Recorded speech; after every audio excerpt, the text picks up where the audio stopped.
नमस्कार दोस्तों, राधे राधे, जय श्री कृष्णा। मैं मोमिता स्वागत करती हूँ आप सबको मेरे यूट्यूब चैनल लालजित मोमिता में। दोस्तों, कैसे हो आप सब? उम्मीद करती हूँ आप सभी बहुत ही अच्छे होंगे। दोस्तों, आज माघ पूर्णिमा है, तो आप सबको मेरी तरफ से माघी पूर्णिमा का हार्दिक शुभकामनाएं। दोस्तों, आज माघी पूर्णिमा के शुभ अवसर पर मैं आप सबके साथ माघी पूर्णिमा की कथा शेयर करूंगी। तो ये जानने के लिए मेरे साथ वीडियो में अंत तक जरूर बने रहेगा। आशा करती हूँ वीडियो आप सबको बहुत पसंद आएंगे। तो चलिए देर न करते शुरू करते हैं आज का वीडियो। ओम गण गणपति नमः। ओम नमो भगवते वासुदेवाय नमः। हिंदू धर्म में माघी पूर्णिमा का बहुत ही महत्व है और धार्मिक मान्यता के अनुसार माघी पूर्णिमा के दिन किए गए स्नान, पूजा पाठ, दान पुण्य का विशेष फल प्राप्त होता है। शास्त्रों में वैसे तो सभी पूर्णिमाओं का महत्व बताया गया है, लेकिन माघ मास की पूर्णिमा बहुत ज्यादा फलदायी मानी गई है। कहा जाता है कि इस दिन स्वर्ग से समस्त देवी देवता पृथ्वी पर आते हैं और गंगा में स्नान करते हैं, और इसीलिए इस दिन गंगा या किसी भी पवित्र नदी में स्नान करने का विधान है। और आइए बात करते हैं माघी पूर्णिमा की कथा के बारे में। माघी पूर्णिमा की पौराणिक कथा के अनुसार एक नगर में धनेश्वर नाम की एक ब्राह्मण रहता था।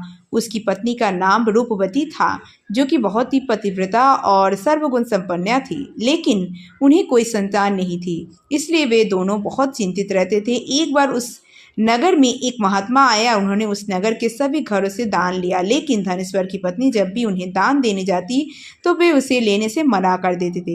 एक दिन धनेश्वर महात्मा के पास गया और उसने पूछा कि महात्मा, आप नगर के सभी लोगों से दान लेते हैं, लेकिन मेरे घर से नहीं लेते हैं। हमसे अगर कोई भूल हुई है तो हम ब्राह्मण दंपति आपसे क्षमा याचना करते हैं। तभी इस पर महात्मा ने कहा, नहीं विप्रो, तुम तो हमेशा आदर सत्कार करने वाले ब्राह्मण हो, तुमसे भूल तो कभी भी नहीं हो सकती है। महात्मा की बात सुनकर धनेश्वर हाथ जोड़कर बोला, हे मुनिवर, फिर आखिर क्या कारण है? कृपया हमें उससे अवगत कराएं। इस पर महात्मा बोले, हे विप्र, तुम्हारी कोई संतान नहीं है। जो दंपति निसंतान हो उसके हाथ से भिक्षा कैसे ग्रहण कर सकता हूँ? तुम्हारे द्वारा दिया गया दान लेने के कारण मेरा पतन हो जाएगा। बस यही कारण है कि मैं तुम्हारे घर से दान स्वीकार नहीं करता। महात्मा के ऐसे बोल सुनकर धनेश्वर उनके चरणों में गिर पड़ा और विनती करते हुए बोला, हे महात्मा, संतान ना होना ही तो हम पति पत्नी के जीवन की सबसे बड़ी निराशा है। यदि संतान प्राप्ति का कोई उपाय हो तो बताने की कृपा करें मुनिवर। ब्राह्मण का दुख देखकर महात्मा बोले, हे विप्र, तुम्हारे इस कष्ट का एक आसान तरीका है। तुम्हें 16 दिनों तक श्रद्धा पूर्वक काली माता की पूजा करें और उन्हें प्रसन्न करना होगा, और उनकी कृपा से अवश्य तुम्हें संतान की प्राप्ति होगी। इतना सुनकर धनेश्वर बहुत खुश हुआ और उसने महात्मा का आभार प्रकट किया और घर आकर पत्नी को सारी बात बताई। इसके बाद धनेश्वर माँ काली की उपासना के लिए वन चला गया। ब्राह्मण ने पूरे 16 दिन तक काली माता की पूजा की और उपवास रखा। उसकी भक्ति को देखकर और विनती सुनकर काली माता ब्राह्मण के सपने में आई और बोली, हे धनेश्वर, तू निराश मत हो। मैं तुझे संतान के रूप में संतान की प्राप्ति वरदान देती हूँ, लेकिन 16 साल की अल्पायु में ही उसकी मृत्यु हो जाएगी। काली माता ने कहा, यदि तुम पति पत्नी विधि पूर्वक 32 पूर्णिमा का व्रत करोगे तो तभी तुम्हारी संतान दीर्घायु हो जाएगी। और प्रातःकाल जब तुम उठोगे तो तुम्हें यहाँ आम का एक वृक्ष दिखाई देगा, और उस पेड़ से एक फल तोड़ना और ले जाकर अपनी पत्नी को खिला देना। शिव जी की कृपा से तुम्हारी पत्नी गर्भवती हो जाएगी। इतना कहकर माता अंतर्धान हो गई। प्रातःकाल जब धनेश्वर उठा तो उसे आम का वृक्ष दिखा, जिस पर बहुत ही सुंदर फल लगे थे। वो काली माँ के कहे अनुसार फल तोड़ने के लिए वृक्ष पर चढ़ने लगा।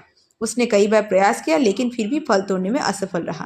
तभी उसने गणेश भगवान का ध्यान किया और गणपति की कृपा से इस बार वो वृक्ष पर चढ़ गया और उसने फल तोड़ लिया। और धनेश्वर ने अपनी पत्नी को वो फल दिया, जिसे खाकर वो कुछ समय बाद गर्भवती हो गई। दंपति काली माँ के निर्देश के अनुसार हर पूर्णिमा पर दीप जलाते रहे। कुछ दिनों बाद भगवान शिव की कृपा हुई और ब्राह्मण की पत्नी ने एक सुंदर बेटे को जन्म दिया, जिसका नाम उन्होंने देवीदास रखा। जब पुत्र 16 वर्ष का होने को हुआ तो माता पिता को चिंता होने लगी कि इस वर्ष उसकी मृत्यु न हो जाए। इस पर उन्होंने देवीदास के मामा को बुलाया और कहा, तुम देवीदास को विद्या अध्ययन के लिए काशी ले जाओ और 1 वर्ष बाद वापस आना। दंपति पूरी आस्था के साथ पूर्णमासी का व्रत करे और व्रत का पुत्र के दीर्घायु होने की कामना करते रहे। और काशी प्रस्थान के दौरान मामा भांजी एक गांव से गुजर रहे थे। वहां एक कन्या का विवाह हो रहा था। विवाह होने से पूर्व की पूर्व ही उसका वर अंधा हो गया। तभी वर के पिता ने देवीदास को देखा और मामा से कहा, तुम अपना भांजा कुछ समय के लिए हमारे पास दे दो, विवाह संपन्न हो जाए उसके बाद ले जाना। ये सुनकर मामा ने कहा, यदि मेरा भांजा ये विवाह करेगा तो कन्यादान में मिले धन आदि द्वारा हमारा अधिकार होगा।